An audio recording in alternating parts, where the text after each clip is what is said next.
On the evening of April 7th, 1990, 25-year-old Nancy Langert looked at the cardboard boxes stacked up in the living room of her home in Winnetka, Illinois, trying to figure out what else she still had to pack. She and her husband Richard were moving at the end of the month, and Nancy could not wait. She was almost 3 months pregnant, and the new house had a lot more space, including a room for the baby's nursery. But as Nancy scanned the room, she realized there really wasn't much left for her to do. Other than the boxes, the only things in the room were a TV, a stereo, a card table, and some folding chairs.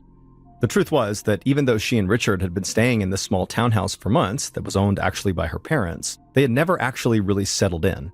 It always felt like it was a temporary place to sort their finances out, after Richard had racked up some serious gambling debt. As soon as the thought of Richard's gambling crossed her mind, Nancy shook her head and then called for her little dog, Pepsi. She heard his nails clicking across the floor, and she picked him up and scratched under his chin, trying to take her mind off of Richard's gambling and their money issues. But it was no use. It was all she could think about. Both Nancy and Richard had good jobs working at a growing coffee company, but Richard had always liked to bet on sports. And at some point, he had started spending more than he earned and began also borrowing money from friends to keep up with his gambling. It had all come to a head months earlier when Nancy and Richard fell behind on bills and had to move into this townhouse owned by Nancy's parents. And then Nancy's mother had to create a budget for them and put them on a weekly allowance, which was very embarrassing for both of them. But recently, things had gotten a lot better. They'd paid down their debt, built up their savings again, and now they were about to move out of this temporary home. In fact, at this very moment, Nancy even had $500 in cash in her purse to deposit into her bank account. Nancy gave Pepsi a kiss and put him down on the floor, and she reminded herself to stay positive. Richard was trying hard to curb his spending, and other than his gambling issue, he really was a great husband. And Richard and Nancy had both wanted a baby for so long, and now it was finally happening, and she knew Richard was going to be an amazing father. Feeling better, Nancy sat down on a folding chair and flipped on the TV. At around 6:30 p.m., the phone rang.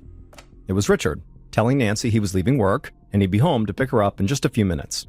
They were celebrating Nancy's father's 60th birthday that night. They had an 8 p.m. dinner reservation, but they were picking up Nancy's parents and sister at her sister's place first. Nancy turned off the TV, picked up Pepsi, and took him upstairs to the bedroom so he wouldn't chew up any of the cardboard boxes while they were gone. After putting him inside, she shut the door gently, walked back downstairs, threw on a coat, and walked outside to Richard's car, shivering in the early spring chill. A few minutes later, Nancy's sister, Jean, opened the door to her apartment with a huge smile on her face. She led Nancy and Richard inside, and then she handed Nancy 2 beautifully wrapped presents that she'd brought back from a recent trip to Ireland. Nancy opened up the first gift and found a gorgeous Irish wool sweater inside. But the other present made Nancy feel like she might cry from happiness. It was a little onesie and booties for a newborn baby. Nancy thanked Jean repeatedly and gave her a big hug. She was so happy. At around 8 p.m., the group got to the restaurant, and Nancy was happily surprised to see that none of her parents' friends were meeting them there. The celebration would now just be with family. It wasn't that Nancy didn't like her parents' friends, though. Some of them had been around for so long that they actually felt like her own family. Like her dad's work friend, Nick Biro, and his wife Joan, who she had totally expected to be there. But then there was this guy, Victor, who was one of her father's closest friends, but he was also rumored to be in the mob. Nancy didn't mind Victor, but Richard could not stand him. So his absence from the party was a relief. As the food started to arrive to their table, Nancy suddenly didn't feel well. Her pregnancy was giving her really bad nausea, and the smell of pasta and steak just set it off. But she didn't want to ruin the night for everyone, so she tried to hide the fact that she really just wanted to go throw up. However, she could see her mom looking over at her with a raised eyebrow from across the table, and Nancy forced a smile back. She knew she was not convincing her mother that she was doing okay, but her mother just went back to her lasagna without saying anything, in fear she might embarrass her daughter. After dinner, Nancy and the rest of her family all piled back into Richard's car so he could drive everybody home. He dropped Nancy's sister Jean off first, and when she got out, Jean gave Nancy a big hug and told her she would see her tomorrow at church. Then Richard dropped off Nancy's parents. However, Nancy's mother paused before getting out of the car. She said she noticed at dinner that Nancy was feeling sick and asked if maybe Nancy and Richard wanted to spend the night there, at her house. For a second, Nancy did consider it. I mean, having your parents around if you're feeling sick is kind of like what everybody wants. But Richard was supposed to dog sit for a neighbor, and she wanted to sleep in her own bed, cuddled up with Pepsi, so she ultimately said, no thank you. Her parents then said goodnight, and then they walked into their house. On the drive back home, Richard and Nancy planned out the rest of their evening. Richard would walk the neighbor's dog, and then actually sleep over at the neighbor's house to keep the dog company. But first, Nancy and Richard would take their dog, Pepsi, for a walk together. They pulled up to their townhouse, and Richard walked around the car, opened up Nancy's door, and helped her outside. They smiled at each other, and he asked her how she was feeling, and Nancy said she still felt nauseous, but she was too happy about everything to let it bother her. Richard gave Nancy's shoulder a quick squeeze, and then they walked inside together. At 7 a.m. the next morning, Nancy's mother called her daughter to see if she was feeling any better. But Nancy didn't pick up, so her mom figured she must be sleeping in and hung up without leaving a message. She knew she would just see her daughter later at church anyway. However, when Nancy's mother got to church that day and took her seat in their regular pew, the bench beside her stayed empty for the entire service. Nancy's mom worried the entire time, so as soon as she got back home, she called her daughter again. And when Nancy still didn't answer, Nancy's father said he was going over to the townhouse to make sure everything was okay. Nancy's dad got to the townhouse just a few minutes later.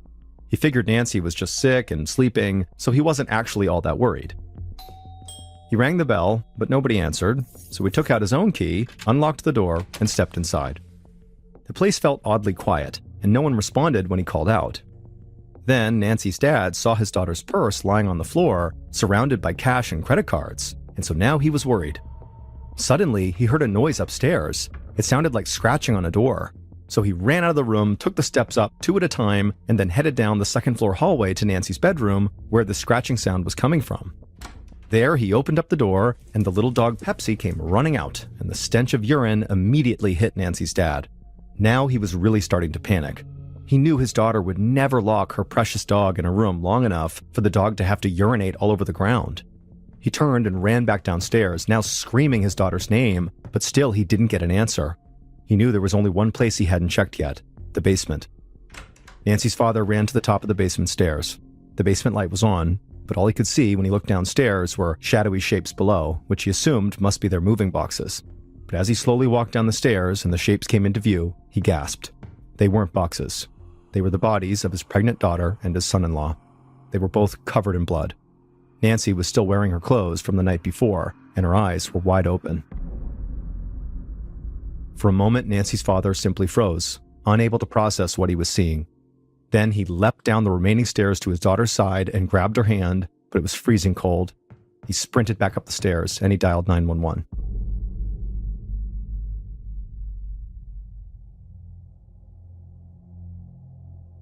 Winnetka Police Sergeant Gene Calvados woke up to the sound of his wife's voice calling him from the other room. He blinked at his clock, which read 6:40 p.m.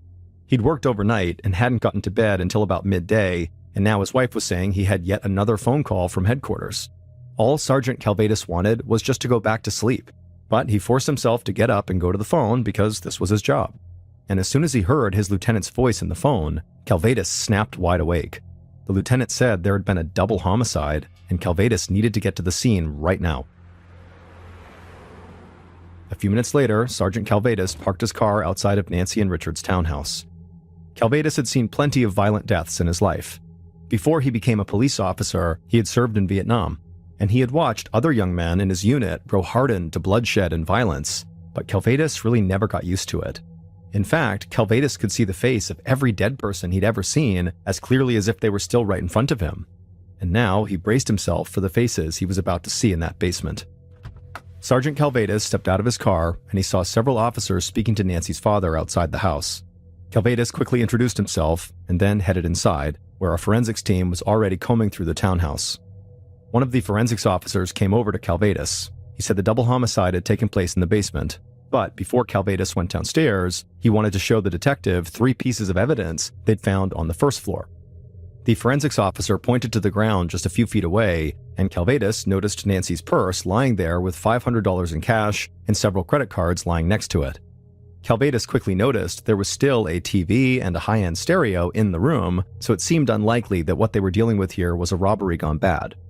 Then the forensics officer led Calvados towards a door that opened onto a small back patio. Calvados saw a perfectly cut square piece of glass, which had been removed from the door and placed on the floor inside. and the forensics officer pointed out something interesting. The door was still locked. So whoever cut the glass did not reach through the hole and unlock the door, which would have been easy. Instead, they literally climbed through the small hole in the door, which would have taken far more time and effort. Finally, the forensics officer took Calvados over to a small card table that was next to a moving box. The officer said it looked like someone had rifled through the box and put a single item from it on the table. Calvados leaned in, and a look of surprise came across his face. The item on the table was Nancy and Richard's marriage license. But the forensics officer said he didn't know yet if the person who broke in had put the license there or if maybe it just happened to be there already. Calvados thanked the officer, and then after taking a deep breath, he headed to the basement, hoping things would start to get a bit clearer down there. Calvados walked down the steps slowly, and as the scene came into view, he couldn't help but wince. Richard had been handcuffed and shot in the back of the head. It looked like he had probably died instantly. Nancy, though, was not handcuffed, and her death had clearly been slow. She was shot twice in her side and in her abdomen, and there was blood smeared all around her body, like she had crawled or rolled in the blood after being wounded, and her eyes were still open, frozen in her final moment. Calvados also saw an axe on the floor between Richard and Nancy, and he wondered how that figured into the crime if the killer had a gun. Had the couple tried to fight back with it? He didn't know. Then something else caught Sergeant Calvados' attention. On a moving box between the bodies, a small heart and the letter U were scrawled in blood. Calvados crouched down and saw blood on one of Nancy's fingertips, so he wondered if she had left this message or if the killer had staged it to look that way. Regardless of the answer, Calvados realized whoever killed Nancy and Richard had not acted in the heat of the moment. The handcuffs and the execution-style shooting of Richard proved that. And that execution-style shooting made Calvados wonder if the murders had been carried out by a professional hitman. The cut glass in the patio door could also support that theory because it suggested a very high level of planning. But Calvados stood there and just shook his head, like he was arguing with himself. Removing the glass in the door seemed like something a professional would do, but then why would the professional killer squeeze through the small hole in the door instead of just reaching in and unlocking the door? Also, Richard's murder seemed like a cold-blooded, very efficient assassination, whereas Nancy's murder seemed sloppy. She clearly lived long enough to roll or crawl through the blood on the floor, and she might have lived long enough to even write that message on the moving box. So in a way, Calvados felt like he was almost looking at two different crime scenes at once. One crime scene for Richard and one crime scene for Nancy. Calvados suddenly felt a tap on his shoulder. It was one of the officers who'd been talking to Nancy's dad. The officer told Calvados he had very important information. Nancy had been pregnant. Calvados' heart sank. He knew the look on Nancy's face would stay with him for a very long time. Later that day, as officers met with Nancy and Richard's neighbors, the chief of police decided to form a task force to investigate the double murder. He said he would ask for help from detectives from surrounding suburbs, but he wanted Sergeant Calvados to lead the team. Calvados knew this was going to be the biggest challenge of his career. A double homicide of a young couple that was potentially carried out by a professional hitman was a whole different level of crime than he'd ever seen in Winnetka. The next day, Sergeant Calvados knocked on the door of Nancy's parents' house. Nancy's dad opened the door, and Calvados could tell from his puffy eyes that he'd been crying. As gently as he could, Calvados asked the father if he could get Nancy and Richard's wedding albums and address books, or anything that could help him identify all of their friends and acquaintances. Nancy's father just nodded, looking shell-shocked, and invited the sergeant to come inside while he looked. Calvados stepped inside and then sat down on the couch, and Nancy's mother came in. She also had a vacant stare on her face, almost like she literally couldn't process what had happened. Still, almost on autopilot, she politely offered him some coffee, which Calvados said no thank you to. Then, Calvados told her that he was the one leading this investigation, and he really needed her to think as hard as she could about all the people in her daughter's life. Did she know anyone who might want to hurt Nancy or Richard? But Nancy's mother shook her head and said no. And as Nancy's father came in with the things the sergeant had asked for, he also said the same thing. Nancy and Richard were wonderful people with a big supportive group of friends. The idea that either of them had enemies seemed kind of ridiculous. On Tuesday, April 10th, so 3 days after the murders, Nancy and Richard's bosses at the coffee company offered a $10,000 reward for information in the case, and also Nancy's parents matched it. And so tips about Nancy and Richard began to pour in. Phones at police headquarters rang constantly, and before long, the task force was totally inundated. And as Sergeant Calvados sifted through all this new information they were getting, a new and much more complicated picture of the murdered couple began to emerge. A few tipsters alerted the sergeant to Richard's gambling debts, and the fact that he very likely owed people money because of his gambling problem. This was a major red flag to Calvados, but the debts themselves actually seemed way too small to be worth killing two people over. However, the tips about Nancy were more promising. Apparently, she had had an affair for more than a year, and her former lover had left town for Georgia just 2 days after the murders. This, combined with the marriage contract left on the table at the crime scene, made Calvados wonder if the killings were retaliation from Nancy's ex-lover for breaking the affair off. Calvados sent detectives down to Georgia to speak with Nancy's former lover, but the man said the affair was far more emotional than physical. Nancy mostly just wanted someone to talk to because Richard was working 2 jobs and she was just kind of lonely. But when Richard got his full-time job at the coffee company, the couple had totally reconciled and they got back to normal. And so this ex-lover said at that point, he also had been ready to move on. And so even though the move to Georgia came so close to the murders, it had actually been planned out for weeks.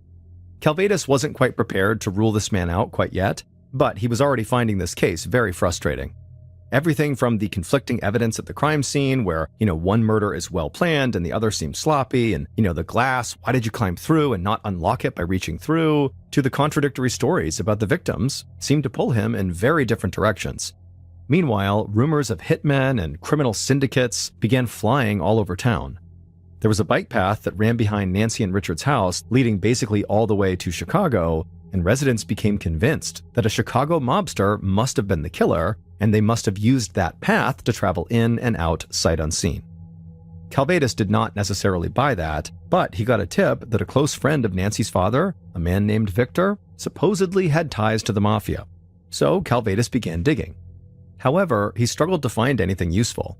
At least on the surface, Victor looked like an upstanding businessman. So Calvados was not any closer to nailing down a primary suspect.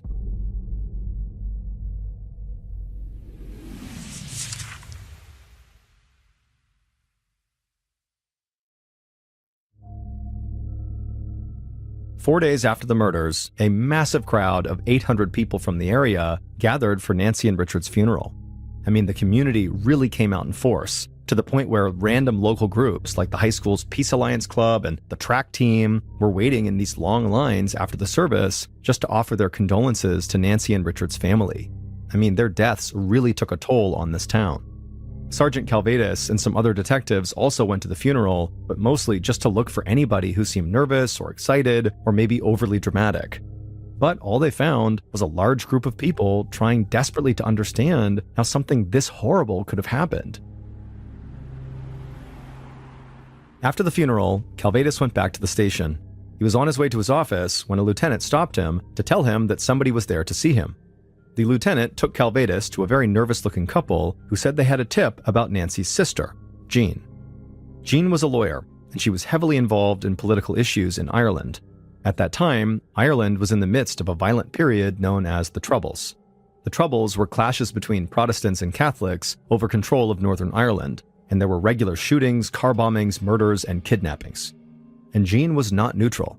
She provided legal aid to members of the Irish Republican Army, or IRA, which was the Catholic organization blamed for many acts of violence.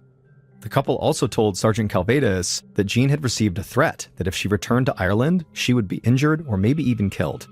But despite that threat, Jean had gone back to Ireland very recently, and when she had arrived home, she showed up with gifts for Nancy and the baby just 3 days before the murders. The sergeant listened quietly, but inside, he was practically jumping out of his skin. This was the best lead he'd gotten so far.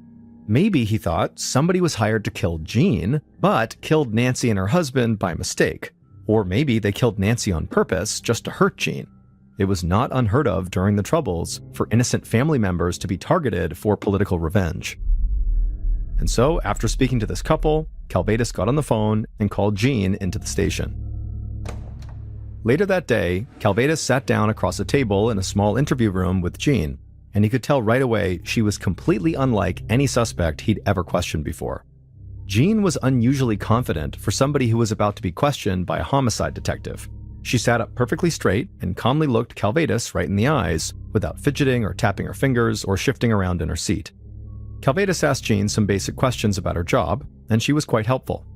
But then, the sergeant mentioned the threat that had been made on her life because of her work in Ireland, and also this theory that maybe a hired killer took out Nancy either by mistake or for revenge. At this point, Jean's demeanor totally changed. She went from cool and collected to sharp and visibly angry. She said it was ridiculous to imagine a gunman could confuse Nancy for her. They looked nothing alike.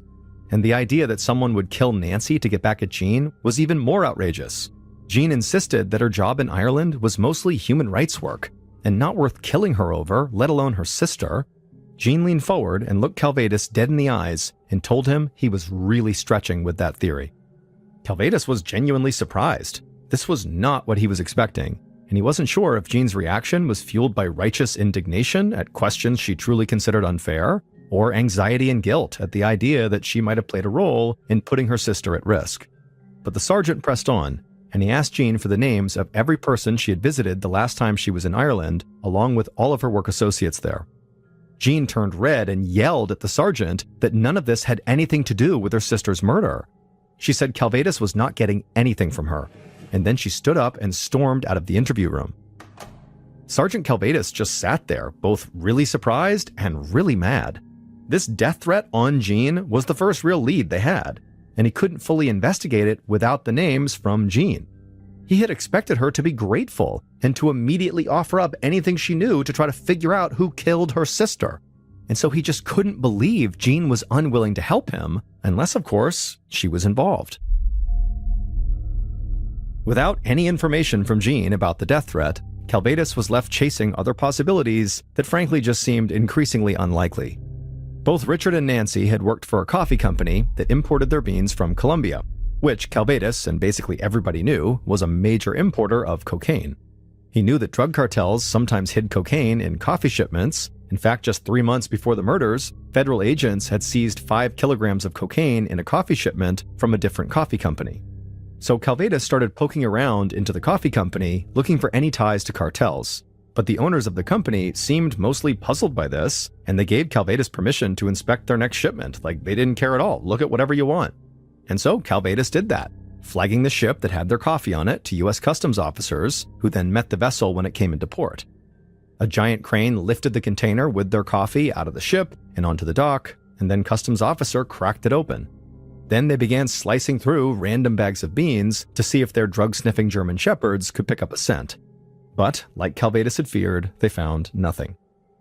The police began to feel like they were just grasping at straws, and so they decided they should just go back to the beginning and kind of start over.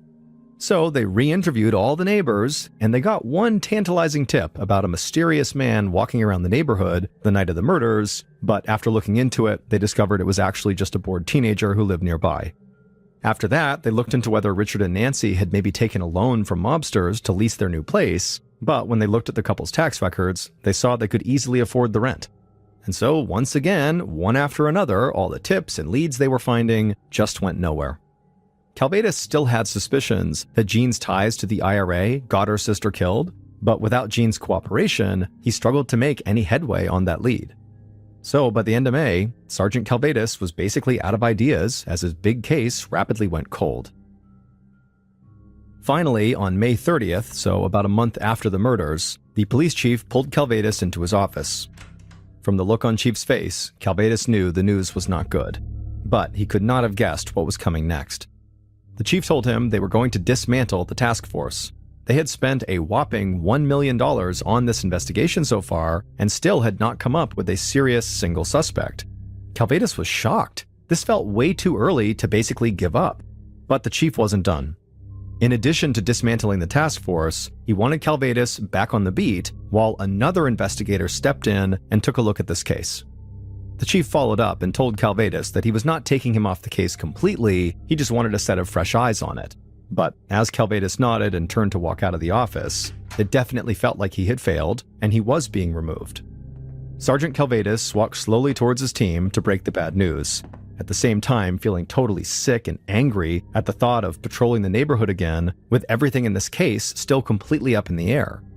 But a few days later, sure enough, Calvados was back in his blue uniform, driving a police cruiser around Winnetka. He figured his days as a detective were likely over. 6 months passed with no progress at all in the Langert case. Sergeant Calvados focused on working his beat, but at the same time, he just felt so distracted because all he felt was regret that he had not been able to find the killer. But then, on October 4th, Sergeant Calvados was home sleeping when his wife woke him up telling him that work was calling, just like she had done on the day of the murder. But this time, when he picked the phone up, his lieutenant was yelling excitedly that there had been a break in Nancy and Richard's case, and Calvados had to get down to the station right now.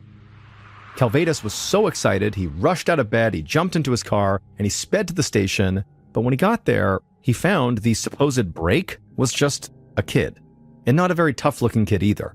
It was a skinny high school senior who had arrived at the station with his girlfriend for moral support, asking about the witness protection program. Calvados had to keep himself from rolling his eyes. He wondered what this kid could possibly know about a brutal double homicide. And at first, when the kid began talking, his story, predictably, sounded unbelievable. The kid said he somehow knew the killer, and the killer had supposedly confessed everything to him in unbelievable detail. But as he began walking Calvados and the other detectives through what he knew, Calvados realized this kid was telling the truth. The teenager knew details of the crime that had never been made public, like how many shots were fired and the fact that the marriage contract was on the table. But beyond individual details, the teenager's story explained all the strange contradictions that Calvados had struggled with since the beginning of the case. Richard was killed quickly and efficiently, but Nancy's murder was messy and slow. The killer had apparently brought a gun along, but someone had grabbed an axe that wasn't entirely clear, and then the killer had used glass-cutting tools to get inside, but then needlessly crawled through the tiny hole in the door instead of just reaching through and unlocking it. And so all these things definitely lined up with what Calvados had suspected. Calvados had never been able to figure out if the killer was a professional hitman or a sloppy amateur, but now, as the sergeant listened to this kid talk, it seemed like the killer might have been a little bit of both.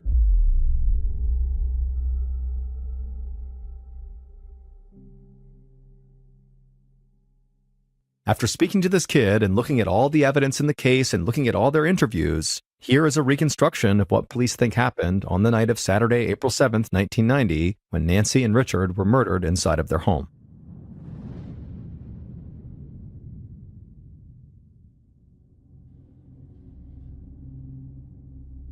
The killer arrived at Nancy and Richard's townhouse while the couple was out to dinner. The killer had been preparing for this moment for months. They approached the patio door from the path that ran behind the house. They didn't even bother trying the doorknob. Instead, they pulled out a glass cutter to remove a section of the sliding patio doors. And then once the cuts were made, they stuck some very sticky tape to the front of the glass piece and then pulled it out silently, just like they had been practicing. Then, once it was out, instead of reaching through and opening the door, the killer crawled into the house through the hole and then waited. But they had no idea how long it would be before Nancy and Richard came home, and as the minutes turned to hours, the killer began to get restless. And so they just started wandering around the house sort of aimlessly, rifling through random boxes that were sitting around. And it was there that the killer found Nancy and Richard's marriage contract. They began to read it, but it was mostly legal jargon, so they just placed it on the card table near the box they dug it out of. But the longer the killer waited for Nancy and Richard to come home, the more impatient they got, and the more nervous. And so they ultimately just turned on a light and then sat on a chair in the shadows with their gun on their lap. They had a hood pulled down low, but they thought the light shining from behind them would help hide their face even more. Then finally, sometime after 11 p.m., the killer heard voices and then the key in the door. Nancy and Richard walked inside, but they were so caught up in their conversation, they didn't even notice the killer sitting there. But then the killer spoke and told them to be quiet and closed the door behind them. The killer could instantly see how startled Nancy and Richard were. The killer then raised their gun, and Nancy and Richard's surprise quickly turned to fear. The killer loved it. The killer demanded Nancy hand over her purse. She said she didn't have any money, but the killer demanded the purse again, and so Nancy threw it to the killer, and everything inside of it fell out onto the floor, including the stack of cash totaling $500. Nancy started stammering that she'd forgotten about the money, and Richard urged the killer to just please take the cash and go. She wasn't trying to lie to you.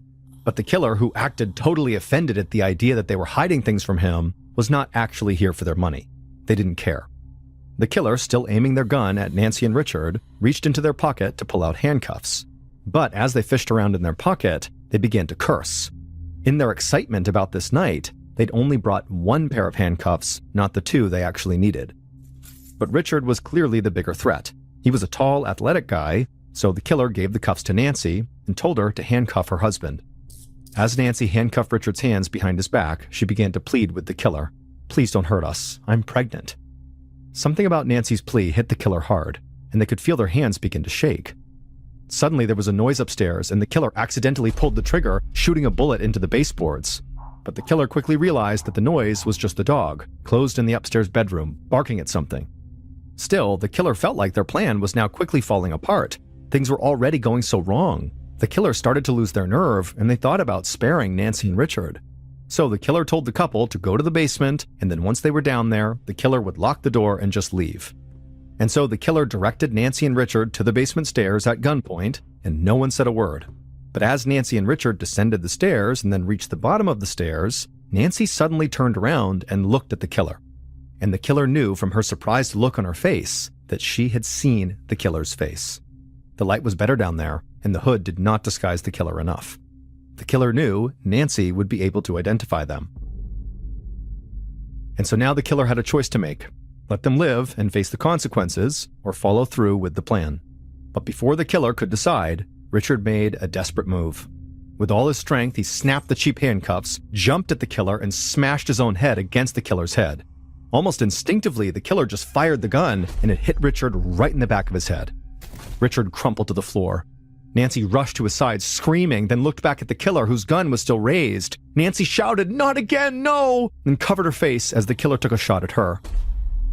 The killer turned and ran up the stairs, but as they got to the top, they looked back. Nancy was still alive and moving. The bullet had only hit her in the elbow. The killer knew at this point they had already come this far, they had to go back. So the killer raised their gun again and pulled the trigger one more time. The bullet hit Nancy and lodged in her pregnant stomach. She collapsed to the floor, and the killer turned and ran out of the basement. But after the killer left, Nancy was still alive. Barely.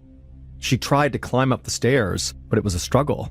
The coat she was wearing was quickly filling with blood, weighing her down. And so with an enormous effort, she managed to pull off her jacket, but as she looked up the stairs, she knew it was just too much. She would never get up there. So, Nancy turned and dragged herself over to the basement shelves and grabbed the nearest thing she could reach, the axe.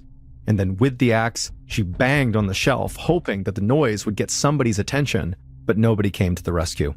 And so with her last bit of strength, Nancy dropped the axe, dipped her finger in her own blood, dragged herself over to a moving box on the floor, and drew a heart and the letter U. She looked at Richard, hoping maybe there was a small chance he would live and see her final message. "I love you." And then Nancy took her final breath.